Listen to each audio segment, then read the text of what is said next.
When about in the late spring, Mike Lee came to me and he said that our SJA, who I think a great deal of personally and professionally, John Ming, that he had the opportunity to go do an IA billet.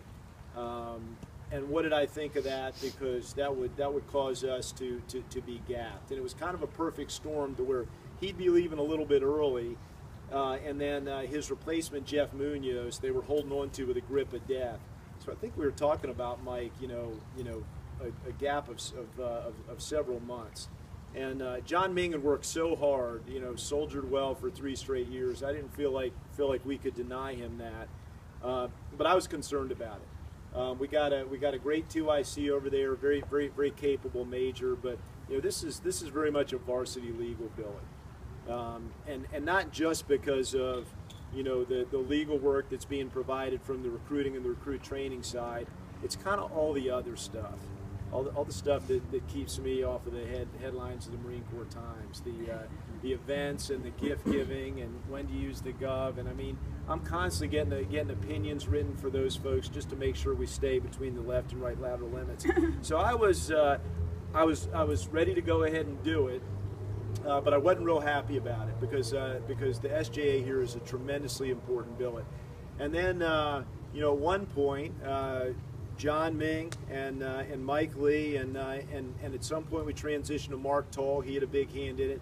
They came in and said, "Hey, sir, we really might have a nice fix for you here. There is a very experienced and respected lieutenant colonel, operationally and administratively experienced, who's in the area, and if we could get Headquarters Marine Corps to actually buy off on it, we might be able to bring him onto active duty." And I got a copy of Brett's bio, and I was very very impressed. I mean, out there, one of these reserve guys who's spent a great deal of time recently in active duty, recently working for Sweet Pea out there in Afghanistan, and so I was very very excited about it. Nothing not to like, and I remember saying to Mike Lee, "I'm not going to get excited because it might not happen," but it did happen, and Brett Wilson showed up. And the first conversation we had, I was like, "I know you from somewhere," and Brett said, "Yes, sir. Actually, you do." He said, "When I was doing some defense work down in Parris Island, you were the president of a special court martial where I was trying to defend my guy, and you hung the guilty bastard." No, but hey, jokes aside, I actually really have the most vivid memory of that entire trial, because the date of that trial was September 11th, 2001. And as they were doing the questioning, the first plane hit the building, and so I can remember going in and out, and we were all trying to watch TV, and then we'd go back in the courtroom, and I can remember every detail of it. But I'll tell you that I also remember young Captain Brett Wilson and the amazing, marvelous job he did defending his client, who was a recruiting gunnery sergeant who'd gotten himself in some trouble, to where I didn't endear myself afterward, because the prosecutor, who was a major, also a major, came up to me and said, "Hey, do you have any thoughts?" And I think I lauded the work the defense did, and I said almost words to the effect of, you almost got that prosecution despite yourself, and I think he walked away a little bit butt sore over that, and because I really was impressed with Brett Wilson, and the minute on top of the resume, remembering that experience in just our first sit down, I knew we had a real winner, and it ended up being a marvelous thing, because we got about 3.5 months out of Brett over there in the SJA office, and he was as good as advertised. At a critical time where we're turning over chiefs of staff and there are a lot of things going on, and then I was actually, even though I was very excited for Jeff Munoz to come, had heard great things about him, I was actually a little bit down, because it was time to say goodbye to Brett, when then Mark Toll came in and said, "Sir, we've still got more time on the clock, and if we get Headquarters Marine Corps approval, what about putting him in the IG for a few more months?" and that's exactly what we ended up doing. And I'll tell you, when you take a great, capable, I'll say kind of tough, common sense grunt like Kevin Norton, kind of a bare knuckles guy, and you match him up with a super smart lawyer, very systematic guy like Brett, it's been things have gone very, very well down there. That's another place in the depot where unfortunately there's no lack of work whatsoever. But I'll tell you, Brett,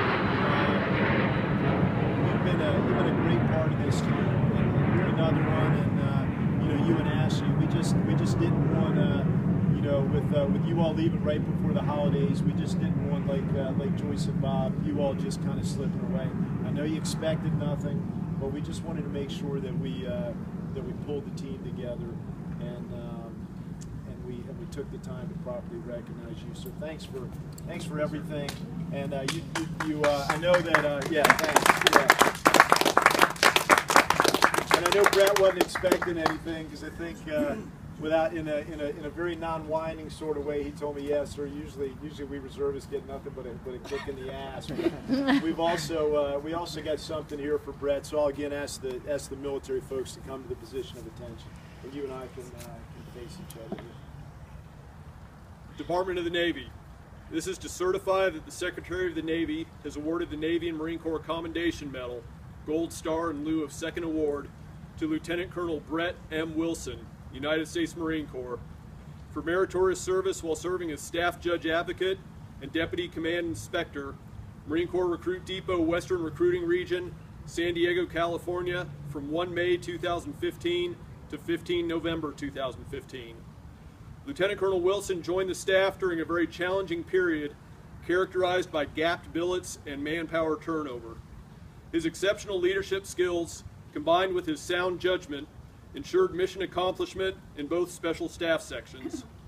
As the Inspector General Investigations Officer, he conducted careful review of all policies and procedures in order to streamline the administrative handling of investigations and responses to congressional inquiries and hotline complaints. He accomplished this through a rigorous training program that incorporated new internal procedures, ensuring subordinate commands were conducting detailed investigations and drafting quality responses and correspondence products. His work in this area resulted in vastly improved business practices in the investigations mission. Lieutenant Colonel Wilson's initiative, perseverance, and total dedication to duty reflected credit upon himself and were in keeping with the highest traditions of the Marine Corps and the United States Naval Service. Given this 14th day of December 2015, signed J.W. Bierman, Brigadier General, U.S. Marine Corps, Commanding General. Thanks for your service. That one really gets thanks. Really appreciate it. Very, very, very proud of you. It was great having you on the team. Stand at ease, everybody.